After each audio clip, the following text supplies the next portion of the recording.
Michael Sean Stanley was not supposed to be in the United States, but this week the convicted, violent, and repeat sex offender was arrested in Seattle, accused of assaulting a teenage boy in an alley. Just sounded like someone was in pain, screaming. Police say the teen brandished a knife and managed to run away before calling 911.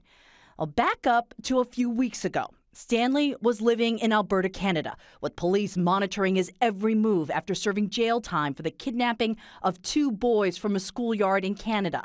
On October 1st, Stanley cut off his electronic monitoring bracelet, prompting police to issue an alert, saying Stanley posed a significant risk and specifically told U.S. border agents he may be headed their way.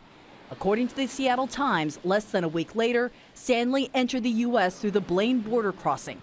Custom officials say they didn't stop him because he's a U.S. citizen. He showed proper ID and wasn't wanted in the U.S. When somebody comes into the country and you know there's an outstanding warrant that's held by another country, but they're unwilling to extradite that individual, the U.S. Customs and Border Protection does not have the authority to arrest that individual, and that becomes a real significant law enforcement challenge. Stanley made his way to Seattle, where police found him last week, made him register as a sex offender, but let him go after Canadian authorities chose not to extradite him.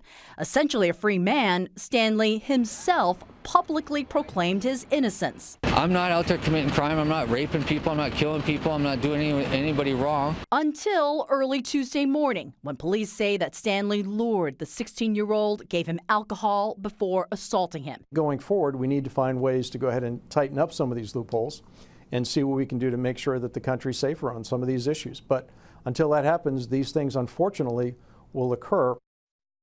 It's just unbelievable, Kyung. I mean, I guess he's stating a fact, but it's impossible to accept these things unfortunately will occur. But, you know, as I mentioned, Michael Sean Stanley had his first court appearance today. What happened?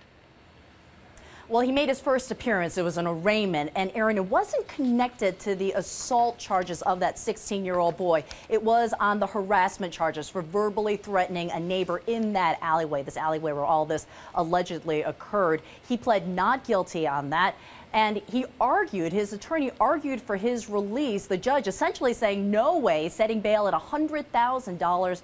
The prosecutor is actively pursuing charges on that alleged assault of the boy.